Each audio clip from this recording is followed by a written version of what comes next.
भो भारत प्रविशतात् भरतान्तरङ्गम्.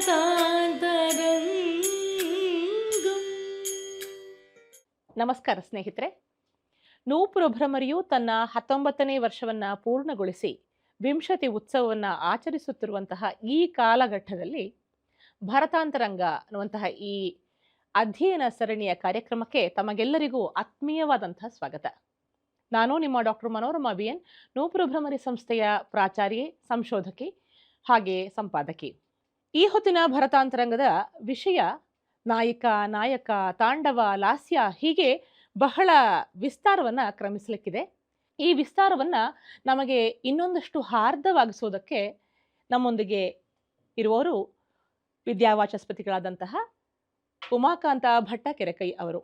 ಇವರು ಯಕ್ಷಗಾನ ತಾಳಮದ್ದಳೆಯಲ್ಲಿ ಅಗ್ರಪಂಕ್ತಿಯ ಕಲಾವಿದರು, ವ್ಯಾಕರಣ ವಿಚಕ್ಷಣರು, ಭಾರತದ ಹಲವು ಶಾಸ್ತ್ರ ವಿಚಾರಗಳ ಬಗ್ಗೆ ಇವರಿಗೆ ಅಪಾರವಾದಂತಹ ಪಾಂಡಿತ್ಯವಿದೆ. ಅವರನ್ನು ನಾವು ಕೇಳುವುದೇ ನಮ್ಮ ಸುಕೃತ. ಬನ್ನಿ, ಈ ಸಂಚಿಕೆಯನ್ನು ನಾವು ಆನಂದಿಸೋಣ. ನಮಸ್ಕಾರ. ನಮಸ್ಕಾರ. ನಾವು ಈ ಹಿಂದಿನ 2 ಸಂಚಿಕೆಗಳಲ್ಲಿ ಅರ್ಧನಾರೀಶ್ವರತ್ವವನ್ನು ಬಹಳ ವಿಸ್ತಾರವಾಗಿ ಅವಲೋಕನ ಮಾಡಿದೆವು. ಅದರಲ್ಲಿ ಮಾಯೆ, ಹಾಗೆಯೇ ಉದ್ಧತ, ಸುಕುಮಾರ, ತಾಂಡವ, ಲಾಸ್ಯ ಇತ್ಯಾದಿ ವಿವೇಚನೆಗಳೆಲ್ಲವೂ ಕೂಡ ಬಂದವು. ಈಗ ಅದನ್ನು ಸ್ವಲ್ಪ ಮುಂದುವರಿಸೋಣ ಅಂತ ಅಂದುಕೊಂಡಿದ್ದೇನೆ. ಈಗ ಪುರುಷತ್ವದ ಒಂದು ದರ್ಶನವನ್ನು ಆವಿದ್ಧ ಅಥವಾ ಉದ್ಧತ ಅನ್ನುವಂತಹ ಒಂದು ಪರಿಭಾಷೆಯಿಂದಲೂ, ಹಾಗೆಯೇ ಒಂದು ಸುಕುಮಾರತ್ವವನ್ನು, ಸ್ತ್ರೀತ್ವವನ್ನು ಆ ಥರದಲ್ಲಿ ನಾವು ಸಂಬೋಧಿಸ್ತೇವೆ. ಅದನ್ನು ತಾಂಡವ, ಲಾಸ್ಯ ಅಂತ ಹೇಳುವಂಥದ್ದು ಈಗಿನ ಒಂದು ರೂಢಿಯ ಒಂದು ಕ್ರಮ. ನಾನು ಗಮನಿಸಿದ ಹಾಗೆ ನನ್ನ ಅಧ್ಯಯನದಲ್ಲೂ ನಾನು ಇದನ್ನು ಕಂಡುಕೊಂಡೆ. ಪುರಾಣ ಮತ್ತು ನಾಟ್ಯ ಸಂಪ್ರದಾಯಗಳ ಬೇರೆ ಬೇರೆ ಗ್ರಂಥಗಳಲ್ಲಿ, ನಾಟ್ಯಶಾಸ್ತ್ರವಲ್ಲದೆ ಬೇರೆ ಬೇರೆ ರೀತಿಯ ಗ್ರಂಥಗಳಲ್ಲಿ ತಾಂಡವ, ಲಾಸ್ಯ ಅನ್ನುವಂಥದ್ದು ಪರಸ್ಪರ ವಿರುದ್ಧ ಅಭಿವ್ಯಕ್ತಿ ಉಳ್ಳಂಥದ್ದು. ಅದು ಪುರುಷನಿಗೆ ಸೀಮಿತವಾದರೆ ಇದು ಮಹಿಳೆಯರಿಗೆ ಮೀಸಲಾದಂಥದ್ದು, ಇದು ಶಂಕರನಿಗೆ ಸೀಮಿತವಾದರೆ ಇದು ಪಾರ್ವತಿಯಿಂದ ಹುಟ್ಟಿದ್ದು ಅಂತ ನಮಗೆ ಎಷ್ಟೋ ವ್ಯಾಖ್ಯಾನಗಳನ್ನು ನಾವು ಕಾಣ್ತೀವಿ. ಅದರಲ್ಲೂ ಮುಖ್ಯವಾಗಿ ಲಾಸ್ಯ ಅನ್ನುವಂಥದ್ದು ದೇವಿ ಪಾರ್ವತಿಯಿಂದ ಉದ್ಭವ ಆಯಿತು. ಅದಾದ ಮೇಲೆ ಅದು ಬಾಣಾಸುರನ ಮಗಳಾದಂತಹ ಉಷೆಗೆ ದಾಟಿಸಲ್ಪಟ್ಟಿತು. ಅಲ್ಲಿಂದ ಭೂಲೋಕದ ಗೋಪಿಕೆಯರು ಕಲಿತರು, ಮತ್ತದು ಮುಂದುವರಿಯಿತು ಅನ್ನುವಂತಹ ಒಂದು ಪ್ರಯುಕ್ತಿಯನ್ನು ಕೂಡ ನಾವು ಕಾಣ್ತೀವಿ. ಆದರೆ ನಾಟ್ಯಶಾಸ್ತ್ರದ ವ್ಯಾಖ್ಯಾನವನ್ನು, ನಾಟ್ಯಶಾಸ್ತ್ರದ ವಿಷಯವನ್ನು ನಾವು ಪರಾಮರಿಸ್ತಾ ಹೋದರೆ ಎಲ್ಲಿಯೂ ಕೂಡ ಭರತ ತಾಂಡವವನ್ನು ಶಂಕರನಿಂದ ಬಂತು ಅಂತಲೋ, ಲಾಸ್ಯ ಪಾರ್ವತಿಯಿಂದ ಬಂತು ಅಂತಲೋ, ಅಥವಾ ಅದು ಸ್ತ್ರೀಯರಿಗೆ ಮಾತ್ರ ಮೀಸಲು, ಇದು ಪುರುಷನಿಗೆ ಮಾತ್ರ ಮೀಸಲು ಅನ್ನುವ ಥರದ ಯಾವುದೇ ರೀತಿಯ ಅಭಿವ್ಯಕ್ತಿಯನ್ನು ಕೂಡ ಅದು ಕೊಟ್ಟಿಲ್ಲ. ಹಾಗೆ ನೋಡಿದರೆ ತಾಂಡವ ನೃತ್ತಾಧ್ಯಾಯ 4ನೇ ಅಧ್ಯಾಯವಾಗಿ ಬರುತ್ತೆ. ಅದರಲ್ಲಿ ಕರ್ಣಾಂಗಹಾರಗಳನ್ನು ನಿರೂಪಿಸುವ ವೇಳೆಯಲ್ಲಿ ಶಿವ ಹೇಳುವಂಥದ್ದು ತಂಡು ಮುನಿ ಹೋಗಿ ಭರತನಿಗೆ ಕಲಿಸಬೇಕಿದನ್ನ ಅಂತ. ಹಾಗಾಗಿ ತಂಡುವಿನಿಂದ ಕಲಿಸಲ್ಪಟ್ಟಂತಹ ವಿದ್ಯೆ ಏನಿದೆ ಅದು ತಾಂಡವ. ಈ ತಾಂಡವ ನೃತ್ಯ ಅನ್ನುವಂಥದ್ದು ಕರ್ಣಾಂಗಹಾರಗಳ ಒಂದು ಸಮ್ಮೇಳನ. ಅದು ಪೂರ್ವರಂಗದಲ್ಲಿ ಸಾಮಾನ್ಯವಾಗಿ ವಿನಿಯೋಜ್ಯ ಆಗತ್ತೆ ಅಂತ ಗೊತ್ತಾಗತ್ತೆ. ಇನ್ನು ಲಾಸ್ಯವನ್ನ ಗಮನಿಸೋದಾದ್ರೆ, ಲಾಸ್ಯಾಂಗ ಅನ್ನುವಂಥ ಹೆಸರಿನಿಂದ ಸುಮಾರು 30-31ನೇ ಅಧ್ಯಾಯ, ಅದು ತಾಲ ವಿಧಾನ ಅನ್ನುವಂಥ ಅಧ್ಯಾಯದಲ್ಲಿ ಅದನ್ನು ನಿರೂಪಿಸಲಾಗಿದೆ. ಅಂದರೆ 4ನೇ ಅಧ್ಯಾಯ ಎಲ್ಲಿ ತಾಂಡವ ನೃತ್ತಾಧ್ಯಾಯ, ಇನ್ನೊಂದು 30ನೇ ಅಧ್ಯಾಯ. ಆ 30ನೇ ಅಧ್ಯಾಯದಲ್ಲೂ ಕೂಡ ಅದು ಸ್ತ್ರೀಯರಿಂದ ಯೋಜಿಸಲ್ಪಟ್ಟಂಥದ್ದು ಅಂತ ಹೇಳ್ತಾರೆಯೇ ವಿನಃ ನಾಯಿಕಾ ನಾಯಕ ಭಾವದಿಂದ ಒಳಗೊಂಡು ಅದು ಒಂದು ವಿಪ್ರಲಂಭ ಶೃಂಗಾರದಿಂದ ಸಂಭೋಗ ಶೃಂಗಾರದವರೆಗಿನ ಒಂದು ಅವಸ್ಥೆಗಳ ಒಂದು ಪಯಣ ಅನ್ನುವುದು ನಮ್ಗೆ ಗೊತ್ತಾಗತ್ತೆ. ಗೇಯ ಪದದಿಂದ ಹಿಡಿದು ಉಕ್ತ ಪ್ರತ್ಯುಕ್ತದವರೆಗೂ ಕೂಡ 10 ಬಗೆಯ ಲಾಸ್ಯಾಂಗಗಳನ್ನು ಭರತ ಹೇಳ್ತಾನೆ. ಅದರ ಮೂಲಕವಾಗಿ ಅದರ ಲಕ್ಷಣಗಳು ಕೂಡ ಹೇಗೆ ನಾಯಕ ಒಂದು ಆ ಸಮ್ಮಿಲನ, ಆ ಸ್ತ್ರೀ ಮತ್ತು ಪುರುಷರ ಒಡನಾಟ, ಆ ಶೃಂಗಾರದ ಬೇರೆ ಬೇರೆ ಅವಸ್ಥೆಗಳು, ಆ ಸುಕುಮಾರವಾದಂತಹ ನಿರೂಪಣೆಗಳು, ನೃತ್ಯ ಮುಖ್ಯವಾಗಿ ನೃತ್ಯ, ಹಾಗೆಯೇ ಒಂದು ಗೀತ, ವಾದ್ಯ, ತಾಳದಿಂದ ಒಡಗೂಡಿ ಆ ನೃತ್ಯವನ್ನು ಮಾಡಬೇಕು ಅಂತ ಹೇಳ್ತಾನೆ. ಈ 2 ಪರಿಭಾಷೆಗಳನ್ನು ನಾಟ್ಯಶಾಸ್ತ್ರದಲ್ಲಿ ಕಾಣುವುದಕ್ಕೂ ಪುರಾಣ ಮತ್ತು ನಾಟ್ಯಶಾಸ್ತ್ರೋತ್ತರ ಗ್ರಂಥಗಳಲ್ಲಿ ಕಾಣುವುದಕ್ಕೂ ಕೂಡ ತುಂಬ ವ್ಯತ್ಯಾಸ ಇದೆ. ತಾಂಡವ ಅಂತಂದ್ರೆ ಪುರುಷನಿಗೆ ಮೀಸಲು, ಶಂಕರನಿಂದ ಬಂದಿದ್ದು ಅಂತಲೂ. ಲಾಸ್ಯ ಅಂತಂದ್ರೆ ಪಾರ್ವತಿಗೆ ಮೀಸಲು ಮತ್ತು ಪಾರ್ವತಿಯಿಂದ ಬಂದಿದ್ದು ಮತ್ತು ಸ್ತ್ರೀಯರಿಗೆ ಮೀಸಲು ಅಂತಲೂ ಈ ಥರದ ವ್ಯಾಖ್ಯಾನಗಳನ್ನು ಕಾಣ್ತೀವಿ. ಇದರ ಸಮನ್ವಯ ಹೇಗೆ? ಹಾಗಾದ್ರೆ ಭರತನಿಂದ ಇಲ್ಲಿವರೆಗಿನ ಒಂದು ಪಯಣದಲ್ಲಿ ನಾವು ಕಂಡುಕೊಂಡಿರುವಂತಹ ಈ ವಿಷಯ ವಿಸ್ತಾರದ ಸಮನ್ವಯ ಹೇಗೆ ಅನ್ನೋದನ್ನ ನೀವು ನಮಗೆ ತಿಳಿಸ್ಕೊಡ್ಬೇಕು ಅಂತ ಕೇಳ್ಕೊಳ್ತೇನೆ. ನೀವು ಒಂದು ಸಂಶೋಧನಾತ್ಮಕವಾದ ದೃಷ್ಟಿಯನ್ನು ಇಟ್ಟುಕೊಂಡು ಗ್ರಂಥಗಳನ್ನು ಮತ್ತು ಪ್ರಮೇಯ ಭಾಗಗಳನ್ನು ಸೇರಿಸಿಕೊಂಡು ಪ್ರಶ್ನೆ ಮಾಡಿದ್ದೀರಿ. ಹೌದು. ಪ್ರಶ್ನೆಗೆ ಉತ್ತರ ಇದೆ, ಉತ್ತರ ಇಲ್ಲ ಅಂತಲ್ಲ.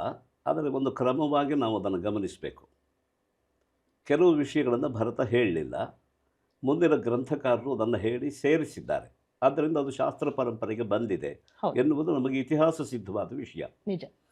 ಆವಾಗ ನಾವು ಒಂದು ಧಾರಣೆಯನ್ನು ಇಟ್ಕೊಳ್ಬೇಕು. ಎಲ್ಲ ಶಾಸ್ತ್ರಗಳಲ್ಲೂ ಇಂಥ ಒಂದು ಪ್ರಕ್ರಿಯೆ ನಡೆದಿದೆ. ಮೂಲಭೂತವಾಗಿ ಸೂತ್ರಕಾರರು, ಭಾಷ್ಯಕಾರರು ಒಂದು ಪ್ರಮೇಯ ಭಾಗವನ್ನು ವಿವರಿಸ್ತಾರೆ. ಮುಂದಿನ ಗ್ರಂಥಕಾರರು ಕೆಲವು ಭಾಗಗಳನ್ನು ಅಲ್ಲಿ ಪರಿಷ್ಕಾರ ಮಾಡಿ ಸೇರಿಸ್ತಾರೆ.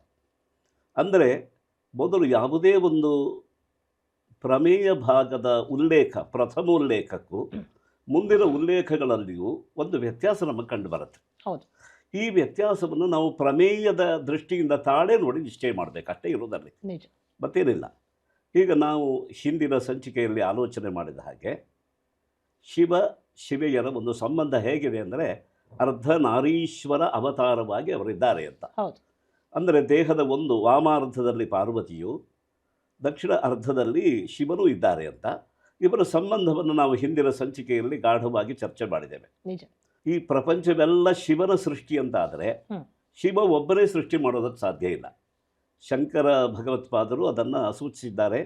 ಶಿವಶಕ್ತ್ಯಾಯುಕ್ತೋ ಯದಿ ಭವತಿ, ಆವಾಗ ಮಾತ್ರ ಶಕ್ತ ಪ್ರಭವಿತು, ಸೃಷ್ಟಿ ಮಾಡುವುದಕ್ಕೆ ಅವನು ಶಕ್ತನಾಗ್ತಾನೆ ಅಂತ. ಸಕಲ ಪ್ರಪಂಚವನ್ನೇ ಶಿವನು ಶಕ್ತಿಯ ಸಹಾಯದಿಂದ ಸೃಷ್ಟಿ ಮಾಡಿದ ಮೇಲೆ ನಾಟ್ಯ ಪ್ರಪಂಚವನ್ನು ಅವನು ಸೃಷ್ಟಿ ಮಾಡಿದ ಎನ್ನುವ ವಿಷಯದಲ್ಲಿ ಬೇರೆ ಪ್ರಮಾಣ ಬೇಡ. ಹೌದು. ಅದು ಪುರಾಣ ಈ ಮಾತನ್ನು ಹೇಳಿ, ಭರತ ಅದನ್ನು ಪೂರ್ಣ ಒಂದು ಬಾಯಿದೆರೆಯಾಗಿ ಹೇಳದೇ ಇರಲಿ, ಇದು ಸಿದ್ಧವಾದ ವಿಷಯ. ಆದ್ದರಿಂದ ಪ್ರಪಂಚವನ್ನೇ ಸೃಷ್ಟಿ ಮಾಡಿದ ಮೇಲೆ ನಾಟ್ಯ ಪ್ರಪಂಚವನ್ನು ಶಿವ ಸೃಷ್ಟಿ ಮಾಡಿದ. ನಾಟ್ಯದ ಅಂಗವಾದ ಅಂಶವಾದಂತಹ ನೃತ್ಯ, ಆಮೇಲೆ ಅಭಿನಯ, ಕರಣ, ಅಂಗಹಾರ ಎಲ್ಲವೂ ಆವಾಗ ಏನಾಯಿತು ಅಂದರೆ ಅದರ ಸೃಷ್ಟಿಕರ್ತ, ಅದನ್ನು ಉದ್ಭವ ಮಾಡಿದವನು ಯಾರು ಅಂತ ಕೇಳಿದರೆ ಶಿವ. ಆದ್ದರಿಂದಲೇ ಅವನನ್ನು ಈಶ್ವರ ಸರ್ವಭೂತಾನಾಂ, ಹಾಗೆ ಅವನು ಸಕಲ ವಿದ್ಯಾನಾಂ ಈಶಃ, ಎಲ್ಲ ವಿದ್ಯೆಗಳಿಗೆ ಅವನೇ ಪ್ರಭು ಅಂತ. ಆದ್ದರಿಂದ ಅವನದೇ ಇದು, ಈ ನಾಟ್ಯವೆಂಬುದು ಅವನದೇ ಎಂಬ ವಿಷಯದಲ್ಲಿ ಸಂದೇಹ ಇಲ್ಲ. ಈಗ ಏನಾಯಿತು ಅಂದರೆ ಈ ಸಿದ್ಧಾಂತವನ್ನು, ಪ್ರಮೇಯ ಭಾಗವನ್ನು ನಾವು ಗಮನದಲ್ಲಿಟ್ಟುಕೊಂಡಾಗ ತಾಂಡವವಾಗಲಿ ಲಾಸ್ಯವಾಗಲಿ ಎರಡೂ ಶಿವನದೇ. ಹೌದು. ಕೆಲವು ಕಡೆಗೆ ಅವನು ಪ್ರೇರಕನಾಗಿರ್ತಾನೆ, ಕೆಲವು ಕಡೆಯಲ್ಲಿ ಅವನೇ ಅದನ್ನು ಸಿದ್ಧಪಡಿಸಿ ತೋರಿಸ್ತಾನೆ. ಈಗ ತಂಡುವಿಗೆ ಅವನು ಭರತನಿಗೆ ಈ ವಿಷಯವನ್ನು ತಿಳಿಸ್ಕೊಡುವಂಥ ನೃತ್ಯವನ್ನು ತಿಳಿಸ್ಕೊಟ್ಟ, ನೃತ್ಯವನ್ನು ಹೇಳಿದ, ಅಥವಾ ನಾಟ್ಯದ ಎಲ್ಲ ಅಂಗಗಳನ್ನು ವಿಸ್ತರಿಸಿ ತೋರಿಸಿದ. ಅಂದರೆ ಇದು ವಿದ್ಯಾ ಪರಂಪರೆಯನ್ನು ಹೇಳಿತು. ವಿದ್ಯಾ ಪರಂಪರೆ ಶಿವನಿಂದ ತಂಡುವಿಗೂ, ತಂಡುವಿನಿಂದ ಭರತಾದಿಗಳಿಗೂ ಈ ವಿದ್ಯೆ, ನಾಟ್ಯ ವಿದ್ಯೆ ಎನ್ನುವುದು ಪ್ರಾಪ್ತವಾಗಿದೆ ಎಂಬ ವಿದ್ಯಾ ಪರಂಪರೆಯನ್ನು ಹೇಳಿದೆ. ತಂಡು ಅದನ್ನು ಉಪದೇಶ ಮಾಡಿದ ಮೇಲೆ ಆ ನೃತ್ಯಕ್ಕೆ, ನಾನು ಅಲ್ಲಿ ಹೆಚ್ಚು ನಾವು ಪಾರಿಭಾಷಿಕವಾಗಿ ಯೋಚನೆ ಮಾಡಬಾರ್ದು, ನಾಟ್ಯ ಅಂತ ಇಟ್ಕೊಳ್ಳಿ. ಆ ನಾಟ್ಯಕ್ಕೆ ಬೇರೆ ಹೆಸರಿಲ್ಲ. ನಿಜವಾಗಿ ನಟರಾಜನಿಂದಲೇ ಬಂದ ನಾಟ್ಯ ಇದು, ಆದರೆ ಅದಕ್ಕೆ ಬೇರೆ ಹೆಸರಿಲ್ಲ. ತಾಂಡವ ಎಂಬ ಹೆಸರು ಬಂತು. ತಂಡು ಪ್ರೋಕ್ತಂ ತಾಂಡವಂ, ತಂಡು ಹೇಳಿದ್ದು ಅಂತ. ಆದ್ದರಿಂದ ತಂಡುವಿನ ವೈಶಿಷ್ಟ್ಯ ಏನು ಅಂತ ಕೇಳಿದರೆ, ಈ ವಿದ್ಯೆಗೆ ಒಂದು ಗುರು ಶಿಷ್ಯ ಭಾವವನ್ನು ವ್ಯವಸ್ಥೆ ಮಾಡಿಕೊಟ್ಟ, ಆಚಾರ್ಯ ಪರಂಪರೆಯನ್ನು ಹಾಕ್ಕೊಟ್ಟ. ಅವನೇ ನಿಜವಾಗಿ ಪ್ರಥಮಾಚಾರ್ಯ ಶಿವನೇ ಆದರೂ ಕೂಡ ಶಿವನಿಂದ ವಿದ್ಯೆಯನ್ನು ಪಡೆದ, ಪ್ರಸಾದವಾಗಿ, ಅನುಗ್ರಹವಾಗಿ ವಿದ್ಯೆಯನ್ನು ಪಡೆದ ಮೇಲೆ ಅದನ್ನು ಸೂತ್ರಬದ್ಧಗೊಳಿಸಿ ಒಂದು ಆಚಾರ್ಯ ಪರಂಪರ, ಶಿಷ್ಯಾಚಾರ್ಯ ಪರಂಪರೆಯನ್ನು ಮಾಡಿಕೊಟ್ಟವನ ತಂಡು.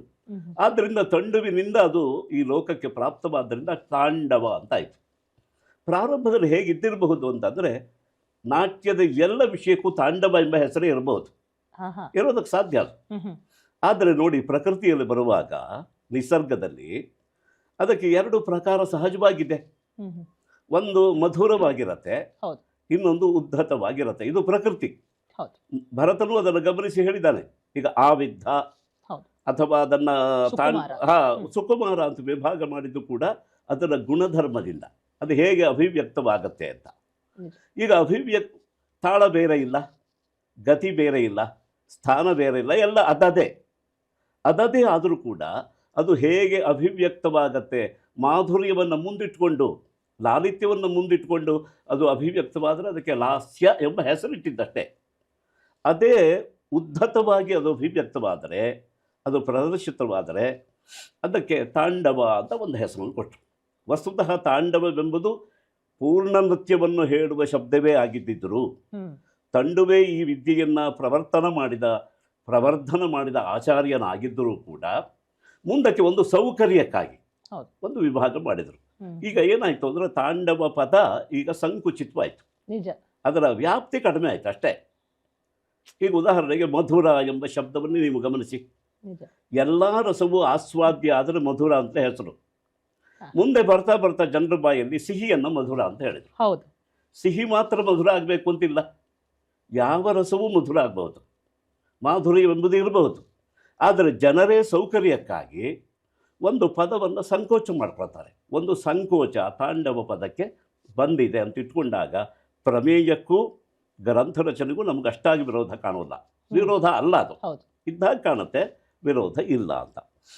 ಇದೇ ಉತ್ತರವನ್ನು ಮುಂದುವರೆಸಿದರೆ ಈಗ ತಾಂಡವ ಅಂದರೆ ಅದು ಪುರುಷ ಪ್ರಕೃತಿಗೆ, ಪುರುಷನ ಸ್ವಭಾವಕ್ಕೆ ಹೊಂದುವಂತಹದ್ದು.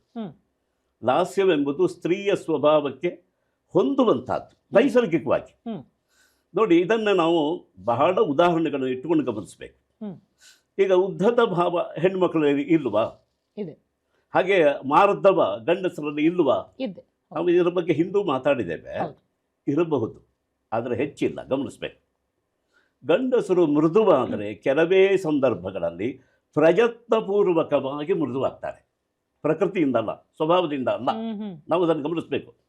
ಈಗ ಕಲ್ಲು ಬೆಣ್ಣೆಯ ಹಾಗೆ ಮೃದುವಾಯಿತು ಅಂದರೆ ಯಾವಾಗಲೂ ಕಲ್ಲು ಮೃದುವಾಗಿರತ್ತಾ? ಇಲ್ಲ. ಯಾವುದೋ ಒಂದು ರಾಸಾಯನಿಕವನ್ನು ಹಾಕಿದಾಗ ಶಿಲೆ ಬೆಣ್ಣೆಯ ಹಾಗೆ ಮೃದುವಾಯಿತು ಅಂತ, ಅದು ಔಪಾಧಿಕ, ಸಹಜವಾದದ್ದಲ್ಲ, ಅದು ಪ್ರಾಕೃತಿಕವಾಗಿ ಹಾಗಿಲ್ಲ. ಅದು ಹಾಗೆ ಗಂಡಿನ ಮಾರ್ಧವ ಎಂಬುದು ಅಭ್ಯಾಸದಿಂದ ನಿರ್ಮಿತವಾದದ್ದು, ಅದು ಸಹಜ ಅಲ್ಲ. ಹಾಗೆ ಹೆಣ್ಣಿನ ಉದ್ಧತ ಭಾವವೆಂಬುದು ಕೂಡ ಯಾವುದೋ ಒತ್ತಡದಿಂದ ಆದದ್ದು. ಸಿಟ್ಟು ಬಂದಾಗ, ಅವಸರ ಇದ್ದಾಗ, ಬೇರೆಯವರ ಮೇಲೆ ಪ್ರಭಾವ ಮಾಡುವ ಅನಿವಾರ್ಯತೆ ಇದ್ದಾಗ ಉದ್ಧತ ಭಾವ ಬರುತ್ತೆ. ಈಗ ನೋಡಿ, ಸ್ವಭಾವವನ್ನು ಇಟ್ಟುಕೊಂಡಾಗ, ನಿಸರ್ಗವನ್ನು ಇಟ್ಟುಕೊಂಡಾಗ ಸ್ತ್ರೀಯಲ್ಲಿ ಲಾಸ್ಯ ಅಂದರೆ ಸುಕುಮಾರ ಭಾವ ಅಧಿಕ, ಔಪಾಧಿಕವಾಗಿ ಸಾಂದರ್ಭಿಕವಾಗಿ ಮಾತ್ರ ಉದ್ಧತ ಭಾವ ಬರುತ್ತೆ. ಪುರುಷನಲ್ಲಿ ಮಾರ್ಧವ ಔಪಾಧಿಕ, ಯಾವುದೋ ಒಂದು ವಿಶಿಷ್ಟವಾದ ಪ್ರಯೋಗದಿಂದ ಮಾತ್ರ ಸಾಧ್ಯ. ಆದರೆ ಕಾಠಿಣ್ಯವೆಂಬುದು, ಉದ್ಧತ ಭಾವ ಎಂಬುದು ಸ್ವಾಭಾವಿಕ. ಇದನ್ನು ಸಮೀಕರಣ ಮಾಡಿದರೆ ಪುರುಷನಿಗೆ ತಾಂಡವ, ಸ್ತ್ರೀಯರಲ್ಲಿ ಲಾಸ್ಯ ಅಂತ ವಿಭಾಗವನ್ನು ಜನರೇ ಮಾಡಿಕೊಂಡಿದ್ದು. ಸ್ತ್ರೀಯರು ಅಂದರೆ ಅದು ಲಾಸ್ಯ ಅಂತ. ಅದನ್ನೇ ಸ್ವಲ್ಪ ಮಟ್ಟಿಗೆ ಆ ಒಂದು ಸಾಧಾರಣವಾದ ವಿಷಯವನ್ನು ಇಟ್ಟುಕೊಂಡು ಮುಂದಕ್ಕೆ ವ್ಯವಹಾರ ಮಾಡೋದಾಗ ಕಾಣುತ್ತೆ. ಅದು ಪುರುಷ ಸ್ವಭಾವ ಮತ್ತು ಸ್ತ್ರೀ ಸ್ವಭಾವವನ್ನು ಗಮನಿಸಿಕೊಂಡು ಪುರುಷರಲ್ಲಿ ತಾಂಡವವನ್ನು, ಸ್ತ್ರೀಯರಲ್ಲಿ ಲಾಸ್ಯವನ್ನು ಜನ ಗುರುತಿಸಿದರು. ಈಗ ಸಹೃದಯರು ಅದನ್ನು ಗುರುತಿಸಿ ಅದನ್ನು ವ್ಯವಹರಿಸುವಾಗ ಒಬ್ಬ ಲಾಕ್ಷಣಿಕನಾದವನು ಅಂತ ಹೇಳಬೇಕಾ ಬೇಡವಾ? ಹೇಳಲೇಬೇಕಾಗತ್ತೆ. ಆದ್ದರಿಂದ ಏನು ಹೇಳಿದ್ರು ಅಂದರೆ ಗೌರಿಯ ಲಾಸ್ಯ, ಶಿವನ ಹರನ ತಾಂಡವ ಅಂತ ಹೇಳಿದರು. ಶಿವನ ತಾಂಡವ ಅಂತ ಹೇಳಿದರೆ ನೃತ್ಯ ಸಾಮಾನ್ಯವೇ ಆಗತ್ತೆ, ನಾವು ಗಮನಿಸಬೇಕು. ಲೋಕ ಶಿವನಾದರೆ, ಲೋಕಕ್ಕೆ ಶುಭವನ್ನು ಮಾಡುವ ಶಿವನಾಗಿ ಅವನು ಪ್ರಕಟಗೊಳ್ಳುವಾಗ ಅದು ತಾಂಡವ ಬೇಕಾದರೂ ಆಗಬಹುದು, ಲಾಸ್ಯ ಬೇಕಾದರೂ ಆಗಬಹುದು. ಹರನ ತಾಂಡವ ಅಂತ ಹೇಳಿದರು. ಹೌದು, ಹಾಗಾಗಿ ಸಪ್ತ ತಾಂಡವ, 108 ತಾಂಡವ ಅಂತಲ್ಲ ಮತ್ತೆ ಹರನ ತಾಂಡವ ಅಂತ ಹೇಳಿದ್ದು ಯಾಕೆ ಅಂತಂದ್ರೆ, ಹರಣ ಮಾಡುವಾಗ, ಲಯ ಮಾಡುವಾಗ, ಲಯಾಭಿಮುಖನಾಗಿ ಅವನು ಪ್ರವರ್ತಿಸುವಾಗ ತಾಂಡವವೇ ಬೇಕು. ಈಗ ಇದೊಂದು ವಿಷಯವನ್ನು ನಾವು ಗಮನಿಸಬೇಕು. ಇಲ್ಲಿವರೆಗೆ ನಾವು ಉಲ್ಲೇಖ ಮಾಡಿಲ್ಲ ಅದನ್ನು. ಸೃಷ್ಟಿಯಲ್ಲಿ ಲಾಸ್ಯ, ಲಯದಲ್ಲಿ ತಾಂಡವ, ಇದನ್ನು ಗುರುತಿಸಿದ್ರು. ಅದರಿಂದ ಸೃಷ್ಟಿ ಮತ್ತು ಲಯ ಅದರ ಸಮತೋಲನ ಇರಬೇಕದು, ಇದ್ರೆ ಸಂಸಾರ. ಹುಟ್ಟತಾನೇ ಇದ್ದು ಬಿಟ್ಟರೆ ಸಂಸಾರ ತುಂಬಿ ಹೋಗ್ಬಿಡತ್ತೆ, ಆಮೇಲೆ ಅದಕ್ಕೆ ರಿಕ್ತತೆ ಇಲ್ಲ, ನಾಶನೂ ಆಗಬೇಕು. ನಾಶ ಆಗ್ತಾ ಇದ್ದುಬಿಟ್ರೆ ಒಂದು ದಿವಸ ಎಲ್ಲ ಮುಗಿದು ಹೋಗುತ್ತೆ, ಹಾಗೂ ಆಗಬಾರ್ದು. ಆದ್ದರಿಂದ ಒಂದು ಕಡೆಗೆ ಸೃಷ್ಟಿ, ಇನ್ನೊಂದು ಕಡೆಗೆ ಲಯ, ಒಂದು ಕಡೆಗೆ ಹುಟ್ಟು, ಇನ್ನೊಂದು ಕಡೆಗೆ ಸಾವು. ಈ ಹುಟ್ಟು ಸಾವುಗಳ ಒಂದು ಸೇತು ಸಂಸಾರ ಅಲ್ವಾ? ಸಂಸಾರ ಅಂದ್ರೆ ಹಾಗೆ ಇರೋದು. ಸೃಷ್ಟಿ ಲಯಗಳ ಸೇತು ಆದದ್ದೇ ಈ ಒಂದು ನಾಟ್ಯ. ಈ ನಾಟ್ಯದಲ್ಲಿ ಸೃಷ್ಟಿಯ ಪ್ರಕ್ರಿಯೆ ನಡೆಯುವಾಗೆಲ್ಲ ಲಾಸ್ಯ ಇರೋದು, ಅದು ಲಯವಾಗುವಾಗ ತಾಂಡವ. ಈಗ ಬಡಿದು ಹಾಕಬೇಕು ಅಂದ್ರೆ ಅದು ತಾಂಡವ ಉದ್ಧತವೇ ಆಗಬೇಕಲ್ಲ, ಬಹಳ ಮೃದುವಾಗಿ ಹೊಡೆದಾದ್ರೂ ಹೊಡೆತಾರಲ್ಲ ಅದು. ಅಂದರೆ ಮಾರ್ಧವ ಹೆಚ್ಚಾದ್ರೂ ಹೊಡೆತವೇ ಆಗೋಲ್ಲ ಅದು. ಅಲ್ವಾ? ಹಾಗಾಗಿನೇ ಸಂಹಾರ ತಾಂಡವ, ತ್ರಿಪುರ ತಾಂಡವ ತಾಂಡವ ಎಲ್ಲವೂ ಈಗ ಬಂದಿದೆ. ಹೌದು. ನವತಾಂಡವಗಳನ್ನು ಹೇಳಿದ್ದಾರೆ.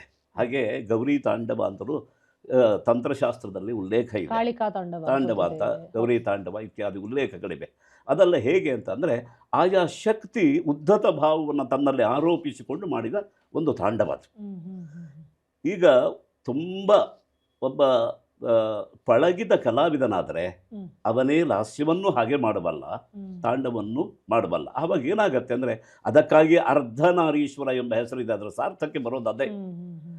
ಈಗ ಪ್ರತಿಯೊಬ್ಬ ನಟನೂ ಒಬ್ಬ ಭರತನೂ ಕೂಡ ಹೇಗಾಗಬೇಕು ಅಂದರೆ ಅರ್ಧನಾರೀಶ್ವರ ಆಗಬೇಕು. ಹ್ಮ್. ಅವನಲ್ಲಿರುವ ಕಡಿಮೆ ಪ್ರಮಾಣದ ಹೆಣ್ಣುತನವನ್ನು ಹೆಚ್ಚು ಮಾಡಿಕೊಂಡು ಅದು ಅರ್ಧ ಪ್ರಮಾಣಕ್ಕೆ ಬರುವ ಹಾಗೆ ಮಾಡ್ಕೊಳ್ಬೇಕು. ಹೌದು. ಆವಾಗ ಲಾಸ್ಯವನ್ನು ತೋರಿಸೋದಕ್ಕಾಗತ್ತೆ. ಹ್ಮ್. ಹಾಗೆ ಅವನು ಈಶ್ವರನಂತೆ, ಒಬ್ಬ ಹರನಂತೆ ಒಂದು ಉದ್ಧತ ನೃತ್ಯವನ್ನು ಮಾಡುವುದಕ್ಕೂ ಅವನು ಪಳಗಿರಬೇಕು. ಹೌದು. ನಾವು ಆರಾಧನೆ ಮಾಡುವ ದೈವತ ಮಾತ್ರ ಅರ್ಧನಾರೀಶ್ವರ ಅಲ್ಲ, ಸಾಧಕನೂ ಅರ್ಧನಾರೀಶ್ವರ. ಆಹಾ, ಆಹಾ. ಲಾಸ್ಯ ತಾಂಡವ ಎರಡನ್ನೂ ಸಮವಾಗಿ ಅವನು ಇಟ್ಕೊಳ್ಬೇಕಾಗ್ತದೆ. ಹೌದು. ಆದ್ದರಿಂದ ನಾವು ಅವನನ್ನು ಗಂಡು ಅಂತ ಹೇಳಬೇಕಾ, ಹೆಣ್ಣು ಅಂತ ಹೇಳಬೇಕಾ ಅಂತ ಕೇಳಿದ್ರೆ ಅದು ಹೆಣ್ಣು ಗಂಡು, ಗಂಡು ಹೆಣ್ಣು ಹ್ಮ್. ಹಾಗಿರ್ತಾರೆ ಅವರು. ಹ್ಮ್, ಹ್ಮ್. ತುಂಬ ಪಳಗಿದ ಕಲಾವಿದರು. ಒಂದು ಗಂಡು ಸ್ತ್ರೀ ವೇಷ ಮಾಡ್ಬೋದು, ಪಕ್ಕ ಹೆಣ್ಣಾಗೆ ಕಾಣಿಸ್ಬೋದು, ಹೌದು, ಹೌದು. ಹಾಗೆ ಕಾಣಿಸುವ ಕಲಾವಿದರಿದ್ದಾರೆ. ಯಕ್ಷಗಾನದಲ್ಲಿ, ಹೌದು. ಕೂಚಿಪುಡಿಯಲ್ಲೆಲ್ಲ ಎಲ್ಲ ಇದನ್ನ ಹಾಗೆ ಕಾಣ್ತೀವಿ. ಅಂತಹ ಹೌದು. ಕಲಾವಿದರಿದ್ದಾರೆ. ಅದೇ ರೀತಿ ಒಬ್ಬ ನಿಜವಾದ ಹೆಣ್ಣು ಮಗಳು ಆ ಉದ್ಧತ ಭಾವವನ್ನು ಬೆಳೆಸಿಕೊಳ್ತಾ ಗಂಡಿನ ಒಂದು ಪಾತ್ರಗಳನ್ನು ಮಾಡಬಹುದು. ಹೌದು. ನಾಟಕ ರಂಗಭೂಮಿಯಲ್ಲಿ ಹಾಗೆಲ್ಲ ಮೆರೆದವರಿದ್ದಾರೆ. ನಿಜ. ಯಕ್ಷಗಾನದಲ್ಲಿ, ನಾಟಕದಲ್ಲಿ, ಬೇರೆ ಬೇರೆ ಎಲ್ಲ ಕಲಾ ಪ್ರಕಾರಗಳಲ್ಲಿ. ಆದ್ದರಿಂದ ಅರ್ಧನಾರೀಶ್ವರ ಎಂಬುದು ನಾವು ಸಾಧಿಸುವ ದೈವತದ ಸ್ವರೂಪ ಮಾತ್ರ ಅಲ್ಲ, ಸಾಧನೆಯ ಮಾರ್ಗದ ಸ್ವರೂಪವೂ ಆಗಿದೆ ಅದು. ಈಗ ಈ ದೃಷ್ಟಿಯಿಂದ ನೋಡಿದಾಗ ಮುಂದೆ ಬಂದ ಗ್ರಂಥಕಾರರ ಅಭಿಪ್ರಾಯಕ್ಕೂ ಭರತನ ಅಂತರಂಗಕ್ಕೂ ವಿರೋಧ ಇದೆ ಅಂತ ನನಗನ್ನಿಸೋದಿಲ್ಲ. ಹ್ಮ್, ನಾವು ಹ್ಮ್, ಅದನ್ನು ಹ್ಮ್. ಹೇಗೆ ಅನ್ವಯಿಸ್ಕೊಳ್ಬೇಕು ಎನ್ನುವ ಜಾಣ್ಮೆಯಲ್ಲಿ ಇದೆ ಅದು. ಹೌದು, ಅದು ವಿರೋಧವಲ್ಲ ಅದು. ಹೌದು. ಈಗ ನಾಯಕ ನಾಯಿಕಾ ಭಾವ ಅಂತ ತಗೊಂಡ್ವಿ. ಹ್ಮ್. ನಾಯಕ ನಾಯಿಕಾ ಭಾವ ಎಲ್ಲ ರಸಗಳಿಗೆ ಬೇಕು ಅಂತಿಲ್ಲ. ಯಾವ ರಸಕ್ಕೆ ಬೇಕೋ ಹೌದು. ಆ ರಸದಲ್ಲಿ ನಾಯಕ ನಾಯಿಕಾ ಭೇದವನ್ನು ನಾವು ಕಲ್ಪನೆ ಮಾಡ್ಕೊಂಡ್ವಿ. ಹೌದು. ಅದು ಬೇಕು ಅಂತಿಲ್ಲ. ಈಗ ಕಲಾವಿದ ಹೆಣ್ಣು ಆಗಿ ಅಭಿನಯಿಸಬಹುದು, ಗಂಡು ಆಗಿ ಅಭಿನಯಿಸಬಹುದು ಅಂತಂದರೆ ಅವನಲ್ಲಿ ಯಾವ ಭಾವ ನಿಮಗೆ ಬೇಕು ಅಂತ ಆಹಾ. ಪ್ರದರ್ಶನಕ್ಕೆ ಗಮನಿಸಿಕೊಂಡಾಗ ಹೌದು. ಆ ಭಾವವನ್ನು ಅವನಲ್ಲಿ ಆರೋಪಿಸಬಹುದು. ನಿಜ. ಅದನ್ನು ನಾಯಕ ನಾಯಿಕಾ ಭಾವವನ್ನು ಇಟ್ಕೊಂಡಾಗ ಹೆಣ್ಣಿನಲ್ಲಿ ನಾಯಕ ಭಾವವನ್ನು ಅಪೇಕ್ಷೆ ಪಡಬಹುದು, ಹಾಗೆ ಗಂಡಿನಲ್ಲಿ ನಾಯಿಕಾ ಭಾವವನ್ನು ನಾವು ಅಪೇಕ್ಷಿಸಬಹುದು ಒಬ್ಬ ಸಹೃದಯನಾಗಿ. ಹೌದು. ಅದನ್ನು ಕೊಡುವ ಒಂದು ಶಕ್ತಿ ಕಲಾವಿದರಿಗೆ ಇರಬೇಕು. ಹೌದು. ಅಂಥವನೇ ಪರಿಪೂರ್ಣ ಕಲಾವಿದ ಅಂತ ಆಗೋದು. ಹ್ಮ್. ಪೂರ್ಣ ಕಲಾವಿದ ಆಗೋದು ಹಾಗೆ, ಹ್ಮ್. ಇಲ್ಲದೇ ಇದ್ರೂ ಪೂರ್ಣ ಅಲ್ಲ, ನಿಜ. ಆಂಶಿಕವಾದ ಕಲಾವಿದ ಅವನಾಗುತ್ತಾನೆ ಹ್ಮ್. ಎನ್ನುವುದು. ಪೌರಾಣಿಕವಾದ ಒಂದು ವಿಷಯದಲ್ಲಿ ನಾವು ವಿಚಾರವನ್ನು ಮಾಡಬೇಕು. ಹ್ಮ್. ನಾಯಿಕ ಭೇದವನ್ನು ಹೇಳಿದ್ದಾರೆ ಹ್ಮ್. ಶಾಸ್ತ್ರದಲ್ಲಿ, ಹ್ಮ್. ನಾಯಕ ಭೇದವನ್ನು ಹೇಳಿದ್ದಾರೆ. ಹ್ಮ್. ಅದೇ ನಾವು ದೇವಾಲಯಗಳ ಹಿನ್ನೆಲೆಯಲ್ಲಿ, ಪುರಾಣಗಳ ಹಿನ್ನೆಲೆಯಲ್ಲಿ ನೋಡಿದರೆ, ಈಗ ಶಿವನಿಗೆ ಗೌರಿ ಹ್ಮ್. ನಾಯಿಕ, ಹ್ಮ್. ಹಾಗೆ ನಾರಾಯಣನಿಗೆ ಲಕ್ಷ್ಮಿ ನಾಯಿಕ ಆಗ್ತಾಳೆ, ಅಥವಾ ಶ್ರೀದೇವಿ, ಭೂದೇವಿ, ಹೀಗೆ ನಾನಾ ನಾಯಿಕಾ ಕಲ್ಪನೆಗಳನ್ನೆಲ್ಲ ಮಾಡಬಹುದು. ಈಗ ಇದನ್ನು ಲೋಕಮಾತೆಯಾದ ಆದಿಮಾತಾ ಏನಿದ್ದಾಳೆ, ಹೌದು. ಆದಿಶಕ್ತಿ ಅಂತ ಹೇಳ್ತಾಳಲ್ಲ, ಆದಿಶಕ್ತಿಗೆ ಒಬ್ಬ ನಾಯಕರನ್ನು ಯಾಕೆ ಕಲ್ಪನೆ ಮಾಡಲಿಲ್ಲ ಎನ್ನುವಂಥ ಒಂದು ಪ್ರಶ್ನೆ ಬರುತ್ತೆ. ಹೌದು. ಇದು ಭರತವಿದ್ಯೆಯ ಹೊರಗಿನ ಪ್ರಶ್ನೆ. ಇದು ನಾವು ಯೋಚನೆ ಮಾಡಿದರೆ, ಆಹಾ. ಯಾಕೆಂದರೆ ಭರತವಿದ್ಯೆಗೆ ಅಲ್ಲಿ ಲೋಕದಲ್ಲಿ ಇದ್ದರೆ ಇವರು ತಗೊಳ್ತಾರೆ ಹೌದು. ನಿಜ. ಅಲ್ವಾ, ಹೌದು, ಹೌದು. ಇಲ್ಲದೆ ಇವರು ತಗೊಳ್ಬೇಕು ಅಂತ ಇಲ್ವಲ್ಲ. ಹೌದು. ಯಾಕೆ ಕಲ್ಪನೆ ಮಾಡಲಿಲ್ಲ ಎನ್ನುವುದನ್ನು ನಾವು ಗಮನಿಸಬೇಕು. ದೇವದಾಸಿ ಪರಂಪರೆಯಲ್ಲೂ ನಾವು ಇದನ್ನು ಅಲ್ಲ, ಗಮನಿಸ್ತೀವಿ. ಅದು ಸ್ವಲ್ಪ ಸಾಮಾನ್ಯವಾಗಿ. ವ್ಯತ್ಯಾಸವಾಗುತ್ತೆ. ಹೌದು, ಹೌದು. ದೇವದಾಸಿ ಪರಂಪರೆ ಅದೊಂದು ಸಾಮಾಜಿಕ ಪ್ರಯೋಗ ಅಂತ ಇಟ್ಕೊಳ್ಬೇಕು ನಾವು. ಹ್ಮ್, ಹ್ಮ್, ಅದನ್ನು ಹ್ಮ್. ಮುಂದಕ್ಕೆ ಮಾತಾಡ್ತೇನೆ, ನಾನು ಸರಿ, ಹೇಳ್ತೇನೆ. ಆಗ್ಬೋದು. ಈಗ ಏನಾಗಿದೆ ಅಂತಂದರೆ, ಆದಿಶಕ್ತಿಯನ್ನು ಮಾತಾ ಅಂತ ನಾವು ಒಪ್ಪಿದರೆ ಹ್ಮ್. ಕಲ್ಪನೆ ಮಾಡುವ ಅಗತ್ಯವೇ ಇಲ್ಲ, ಹೌದು. ಅಲ್ವಾ? ಹೌದು. ತ್ರಿಮೂರ್ತಿಗಳಿಗೂ ಅವಳೇ ಮಾತೆ, ಹ್ಮ್. ತ್ರಿಮೂರ್ತಿಗಳ ಹೆಂಡಂದರಿಗೂ ಅವಳೇ ಮಾತೆ. ಹ್ಮ್. ನಾವು ಅದನ್ನು ಗಮನಿಸಬೇಕು. ನಿಜ, ನಿಜ, ನಿಜ. ಹೀಗಿರುವಾಗ ಏನಾಯಿತು ಅಂದರೆ, ಈ ನಾಯಕ ನಾಯಿಕಾ ಎಂಬ ಭೇದದ ಒಂದು ದಾಂಪತ್ಯದ ಕಲ್ಪನೆ ಎಲ್ಲಿವರೆಗೆ ಬರುತ್ತೆ ಅಂತಂದರೆ ತಾಯಿವರೆಗೆ ಬರುತ್ತೆ. ಆ, ತಾಯ್ತನವನ್ನೇ ನಾವು ಆಧರಿಸಿ ಆ ತಾಯ್ತನಕ್ಕೆ ಒಂದು ಆಕೃತಿಯನ್ನು ಕೊಟ್ಟರೆ ಅಲ್ಲಿಂದ ಮುಂದಕ್ಕೆ ಅದನ್ನು ಕಲ್ಪನೆ ಮಾಡುವ ಅಗತ್ಯವೇ ಇಲ್ಲ. ಹ್ಮ್. ಮಾಡಿದರೆ ಅಪಾರ್ಥವೂ ಆಗುತ್ತೆ, ಅನರ್ಥವೂ ಆಗುತ್ತೆ. ಹೌದು, ಹೌದು. ಆದ್ದರಿಂದ ಒಂದು ಪ್ರಮೇಯ ಭಾಗದಲ್ಲಿರುವ ಈ ಅನರ್ಥಕವಾದ ಅಂಶವನ್ನು ಮುಂದಕ್ಕೆ ನಾವು ಬೆಳೆಸ್ಕೊಳ್ಳೋ ಹಾಗಿಲ್ಲ, ಹ್ಮ್, ಹ್ಮ್, ಬೆಳೆಸೋದಕ್ಕೆ ಆಗೋಲ್ಲ. ಹ್ಮ್, ಹ್ಮ್. ಈಗ ನೋಡಿ, ಸ್ವಪ್ನದಲ್ಲಿ ಮಾತ್ರ ಸಾಧ್ಯ ಅದು, ಉಳಿದ ಯಾವ ಅವಸ್ಥೆಯಲ್ಲೂ ಸಾಧ್ಯ ಇಲ್ಲ. ಈಗ ನನ್ನ ತಲೆಯನ್ನು ನಾನೇ ಕಡ್ಕೊಂಡು ಬಿಟ್ಟರೆ ಅಂತ, ಸ್ವಪ್ನದಲ್ಲಿ ನನ್ನ ತಲೆಯನ್ನು ನಾನೇ ಕಡ್ದು ಹಾಕಿ ಕಾಣುತ್ತೆ, ಪ್ರಾಣ ಹೋಗುತ್ತೆ, ಆದರೆ ಸ್ವಪ್ನ ಮುಂದುವರಿತಾ ಇರುತ್ತೆ. ಆದರೆ ಜೀವನದಲ್ಲಿ ಹಾಗಿಲ್ಲ. ಜಾಗೃತ ದಶೆಯಲ್ಲಿ ಒಂದೊಮ್ಮೆ ಹಾಗಾಗ್ಬಿಟ್ರೆ ಅಲ್ಲಿಗೆ ಮುಗ್ದೆ ಹೋಗುತ್ತೆ ಅದು, ನಿಜ ನಿಜ. ಮುಂದಕ್ಕೆ ಏನು ಇಲ್ವಲ್ಲ, ಅವಸ್ಥೆ ಇಲ್ಲ, ಹಾಗಾಗ್ಬಿಡತ್ತೆ. ಆದ್ದರಿಂದ ಮಾತಾ ಅಂತ ಬಂದಾಗ, ಆದಿಶಕ್ತಿಯಲ್ಲಿ ಬಂದಾಗ ಅಲ್ಲಿ ನಾಯಕ ಪರಿಕಲ್ಪನೆಯ ಅಗತ್ಯವೇ ಇಲ್ಲ. ಯಾರಿಗೂ ಯಾವ ಕಾಲದಲ್ಲೂ ಅಗತ್ಯವೇ ಇಲ್ಲದೆ ಇರೋದರಿಂದ ಅಂತಹ ಒಂದು ಕಲ್ಪನೆ ಪುರಾಣಗಳಲ್ಲಿ ಹುಟ್ಟಿ ಬೆಳೆದು ಅದೊಂದು ಪಾತ್ರವಾಗುವ ಸಂದರ್ಭ ಅಲ್ಲಿ ಇಲ್ಲ. ಹಾಗಾದ್ರೆ ನೃತ್ಯ ಮೊದಲಾದವುಗಳಲ್ಲಿ ನಾವು ನಾಯಕ ರಚನೆಗಳಲ್ಲಿ, ಅಂದ್ರೆ ಯಾವುದೇ ನಾಯಕ ಭೇದದ ರಚನೆಗಳಲ್ಲಿ ನಾಯಕನನ್ನ ನಟಿಯಾದವಳು, ನರ್ತಕಿಯಾದವಳು ತನ್ನ ಗಂಡ, ತನ್ನ ಪತಿ ಅಂತ ಹೇಳ್ತಾನೆ. ಆದರೆ ಭಕ್ತನಾದವನು ಅದೇ ದೇವಿಯನ್ನ ಹಾಗೆ ಹೇಳೋದಕ್ಕಾಗೋದಿಲ್ಲ.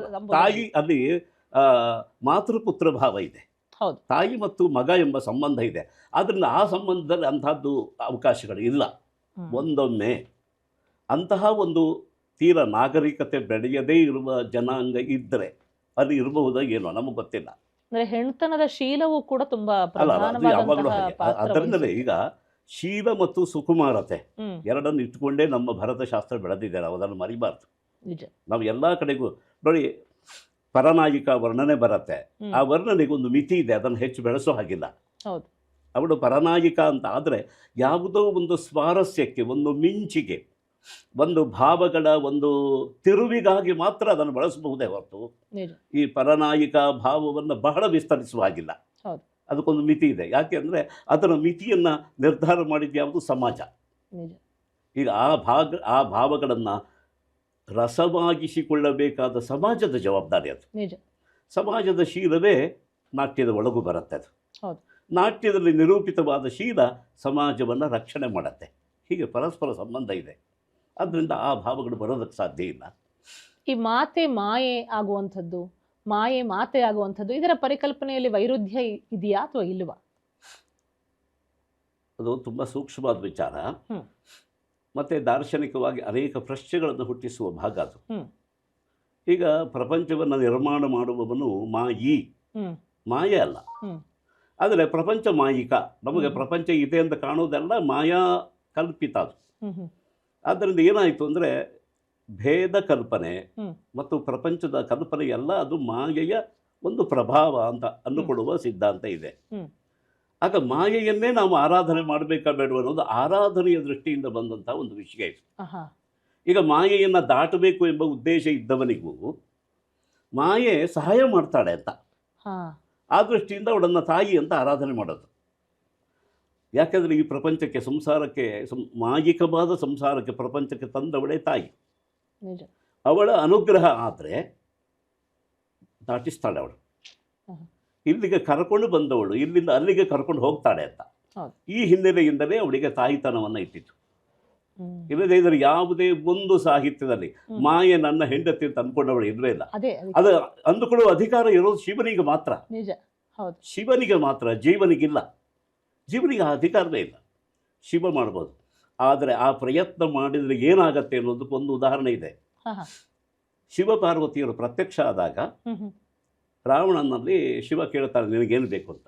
ಹೌದು, ಈ ಪ್ರಸಂಗ ಗೊತ್ತು. ಹೌದು. ಆವಾಗ ರಾವಣ ಏನು ಮಾಡ್ತಾನೆ ಅಂದರೆ, ನನಗೆ ಅವಳನ್ನೇ ಕೊಡು ಅಂತ ಹೇಳ್ತಾನೆ. ಅಂದರೆ ಶಿವನ ಮಾಯೆ ಪಾರ್ವತಿ, ಆ ಪಾರ್ವತಿಯನ್ನೇ ತನಗೆ ಬೇಕು ಅಂತ. ಅದು ಮಾಯಿ, ಅವನು ಶಿವ ಮಾಯಿ. ಪಾರ್ವತಿ ಎಂಬ ಮಾಯೆಯನ್ನು ತನ್ನ ವಶದಲ್ಲಿಟ್ಟುಕೊಂಡ ಶಿವ ಮಾಯಿ. ಮಾಯೆಯ ಸ್ವರೂಪವನ್ನು ಇವ ಅಪೇಕ್ಷೆ ಮಾಡ್ತಾರೆ, ಆದರೆ ಅವನಿಗೆ ಅದು ದಕ್ಕೋದಿಲ್ಲ. ಅವಳ ಭೀಕರವಾದ ರೂಪವನ್ನು ಕಂಡು ಬೇಡ ಅಂತ ಹೇಳಿ ಮರಳಿಸಿ ಬಿಡ್ತಾನೆ ಅಂತ ಒಂದು ಉಲ್ಲೇಖ ಇದೆ. ಒಂದೇ ಕಡೆ ಉಲ್ಲೇಖ ಇದೆ, ನಾವು ಗಮನಿಸಬೇಕಾದ್ರು. ತಾಯಿಯನ್ನು ಬೇರೆಯಾಗಿ ನೋಡಿದರೆ ಅದು ದೊಡ್ಡ ವಿಕಾರ. ಅದು ಅಲ್ಲಿ ಬಹಳ ಭಯ ಇದೆ, ಅಲ್ಲಿ ಪತನ ಇದೆ, ಭೀತಿ ಇದೆ, ಸಂಕಟ ಇದೆ. ಅದು ಹೇಳೋದಕ್ಕೆ ಸಾಧ್ಯ ಇಲ್ಲ. ಸಾಂಕರ್ಯ ಇದೆ, ಅದು ಎಲ್ಲ ಇದೆ. ಅಂತಹ ಒಂದು ವಿಚಿತ್ರವಾದ ತಲ್ಲಣ ಇದೆ. ಅದನ್ನು ರಾವಣ ಅನುಭವಿಸಿ ಅವಳನ್ನು ಮರಳಿಸಿಬಿಡ್ತಾರೆ, ನಂಗೆ ಬೇಡ ಅಂತ. ಆದ್ದರಿಂದ ಅಂತಹ ಒಂದು ಅಂಶ ಸಾಹಿತ್ಯದಲ್ಲಿ, ಕಲೆಯಲ್ಲಿ ಬೆಳೆಯೋದಕ್ಕೆ ಸಾಧ್ಯ ಇಲ್ಲ. ಮಾಯೆಯನ್ನು ಆರಾಧನೆ ಮಾಡೋದು, ಮಾಯೆಯನ್ನು ದಾಟೋ ಬಗ್ಗೆ ಅನ್ನೋದು ಮರಿಬಾರ್ದು. ಮಾಯೆಯನ್ನು ದಾಟೋ ಬಗ್ಗೆ ಅಂತ ಮಾಯೆಗೆ ಕೈ ಮುಗಿದು ನನ್ನನ್ನು ಮೆಲ್ಲಗೆ ನೀನು ಬಿಟ್ಟುಬಿಡು ಅಂತ. ಈಗ ಬಿಡಿಸಿಕೊಳ್ಳೋದಕ್ಕೆ ಪ್ರಯತ್ನ ಮಾಡಬೇಕು, ಬಿಡಿಸ್ಕೊಳ್ಳೋಕ್ಕಾಗೋದಿಲ್ಲ ಅಂದರೆ ಕೈ ಮುಗಿಬೇಕು, ನೀನೇ ಬಿಟ್ಟುಬಿಡು ನನ್ನನ್ನು ಅಂತ. ನಿಜ. ಆದ್ದರಿಂದ ಮಾಯೆ ತಾನಾಗಿ ಬಿಡುವಷ್ಟು ಪ್ರೀತಿ ಮಾಯೆಗೆ ಬರಬೇಕು ಅಂತಾದರೆ ಅವಳ ನಾದಶಕ್ತಿ ಅಂತ ಆರಾಧನೆ ಮಾಡೋದು. ಇಲ್ಲದೆ ಇದು ತಾರ್ಕಿಕವಾಗಿ ಸಮರ್ಥನೆ ಮಾಡಲಿಕ್ಕೆ ಆಗೋದಿಲ್ಲ. ನಾವು ನಿಜವಾಗಿ ಸೇರಿಕೊಳ್ಬೇಕಾದ್ದು ಅಥವಾ ಆಗಬೇಕಾದದ್ದು ಮಾಯೆಯನ್ನು ವಶದಲ್ಲಿಟ್ಟುಕೊಂಡ ಹರನೇ ಆಗಬೇಕು, ಶಿವನೇ ಆಗಬೇಕು, ಬೇರೆ ಇನ್ನೇನಿಲ್ಲ. ಅದೇ ಪರಮಾರ್ಥ. ಅದು ಅದಕ್ಕೆ ಇದೊಂದು ಮಾರ್ಗ, ಇದು ಒಳದಾರಿ ಅಂತ ಹೇಳ್ತಾರೆ ನಮ್ಮ ಗುರುಗಳು ಹಾಗೆ ಹೇಳ್ತಿದ್ರು. ಇದು ಒಳದಾರಿಯಪ್ಪ ಅಂತ. ತಂತ್ರಶಾಸ್ತ್ರ ಅಂದರೆ ಇದಕ್ಕಾಗಿ ಬಂದಿತ್ತು. ಮಹಾಮಾರ್ಗದ ಧ್ಯಾನಾದಿಗಳಿಂದ ಸಾಕುವುದಕ್ಕಾಗದೇ ಇದ್ದಾಗ ಅಷ್ಟು ಭಾಗ ಕರ್ಮ, ಇಷ್ಟು ಭಾಗ ಧ್ಯಾನ ಎಲ್ಲ ಸೇರಿಸಿಕೊಂಡ ಒಂದು ಒಳದಾರಿಯಪ್ಪ ಇದು. ಅಪಾಯವೂ ಇದೆ ಇಲ್ಲಿ. ಬಹಳ ಉಪಾಯದಿಂದ ಸಾಧಿಸಿದರೆ ಬೇಗ ಗುರಿ ಸಾಧಿಸಬಹುದು. ಅದರಿಂದ ತಾಂತ್ರಿಕ ಮಾರ್ಗದಲ್ಲಿ ಈ ಕಲ್ಪನೆಗಳು ಬಂದಿದೆ. ಅದು ಸಾಹಿತ್ಯಕ್ಕೂ ಬಂತು, ಕಲೆಗೂ ಬಂತದು. ಆ ವಿಚಾರ ಬಂದು ಇಲ್ಲೆಲ್ಲ ಅದು ವ್ಯಾಪಿಸಿಕೊಂಡಿದೆ. ಬಹಳ ಸೊಗಸಾಗಿ ಈ ಸಂಚಿಕೆಯನ್ನ ನೀವು ನಿರೂಪಿಸಿಕೊಟ್ರಿ. ಇದರ ಮತ್ತೊಂದು ವಿಸ್ತಾರವನ್ನ ಮುಂದಿನ ಸಂಚಿಕೆಯಲ್ಲಿ ನಾವು ಕಾಣೋಣ. ನಿಮಗೆ ಹೃತ್ಪೂರ್ವಕವಾದಂತಹ ಕೃತಜ್ಞತೆಗಳು, ಅಭಿವಾದನೆಗಳು. ನಮಸ್ಕಾರ. ಪ್ರೇಕ್ಷಕರೇ, ಈ ಸಂಚಿಕೆ ನಿಮ್ಗೆ ಇಷ್ಟ ಆಯ್ತಲ್ಲ? ಬನ್ನಿ, ಈ ಸಂಚಿಕೆಗಳನ್ನು ನಮ್ಮ ಆಸಕ್ತರಿಗೆ ಎಲ್ಲರಿಗೂ ಕೂಡ ಹಂಚೋಣ. ಹಾಗೆಯೇ ನಮ್ಮ ಸಾಮಾಜಿಕ ಜಾಲತಾಣದಲ್ಲಿ ನಮ್ಮ ಪುಟ, ಖಾತೆ, ಗುಂಪುಗಳು ಲಭ್ಯ ಇವೆ. ಅದರಲ್ಲೂ ಕೂಡ ಹಳೆಯ ಸಂಚಿಕೆಗಳನ್ನು, ಹಳೆಯ ಸರಣಿಗಳನ್ನು ನೀವು ಆನಂದಿಸಬಹುದು, ಆಲಿಸಬಹುದು, ಹಾಗೆಯೇ ಹಂಚಬಹುದು ಕೂಡ. ನಮ್ಮ ನೂಪುರ ಭ್ರಮರಿಯಲ್ಲಿ ನಾಟ್ಯಶಾಸ್ತ್ರ ಸಂಬಂಧಿತವಾದಂತಹ ಅನೇಕ ಕೋರ್ಸ್ಗಳು ಕೂಡ ಲಭ್ಯ ಇವೆ. ಅದರ ಪ್ರಯೋಜನವನ್ನು ಕೂಡ ನೀವು ಪಡೆಯಬಹುದು. ಪುಸ್ತಕಗಳೂ ಇದೆ, ಅದನ್ನು ಕೂಡ ನೀವು ಓದಿ ಮನನ ಮಾಡಿಕೊಂಡು ಇನ್ನೊಂದಷ್ಟು ಜ್ಞಾನ ವಿಸ್ತಾರದ ಒಂದು ಕಾಯಕದಲ್ಲಿ ತಮ್ಮನ್ನು ತಾವು ತೊಡಗಿಸಿಕೊಳ್ಳಬಹುದು. ಈ ಸಂಚಿಕೆಗಳಿಗೆ ನಿಮ್ಮ ಪ್ರೋತ್ಸಾಹ ಬೇಕು, ಪ್ರೀತಿ ಬೇಕು, ಬೆಂಬಲ ಬೇಕು. ಹಾಗೆಯೇ ಕಮೆಂಟ್ಗಳ ಮೂಲಕವಾಗಿ, ಲೈಕ್, ಸಬ್ಸ್ಕ್ರಿಪ್ಷನ್ಗಳ ಮೂಲಕವಾಗಿ ನಮ್ಮನ್ನು ಯಾವತ್ತಿಗೂ ಕೂಡ ನೀವು ತಲುಪ್ತಾನೆ ಇರಬಹುದು. ಬನ್ನಿ, ಮುಂದಿನ ಸಂಚಿಕೆಯಲ್ಲಿ ಮತ್ತೊಂದು ವಿಷಯದ ಜೊತೆಗೆ ನಮ್ಮನ್ನು ನೀವು ಸಂದರ್ಶಿಸಿ. ನಮಸ್ಕಾರ. ಚೇತ ಪ್ರಸಾದ ಸದನಂ ವಸತಿಂ ಸುವಾಚಾಂ ಸದ್ವೃತ್ತದರ್ಶನತಲಂ ರಸವರ್ತ್ಮಗಮ್ಯಂ ಲೋಕಪ್ರಸಿದ್ಧ ಪುರುಷಾರ್ಥ ವಿಹಾರ ಭೂಮಿಂ ಭೋ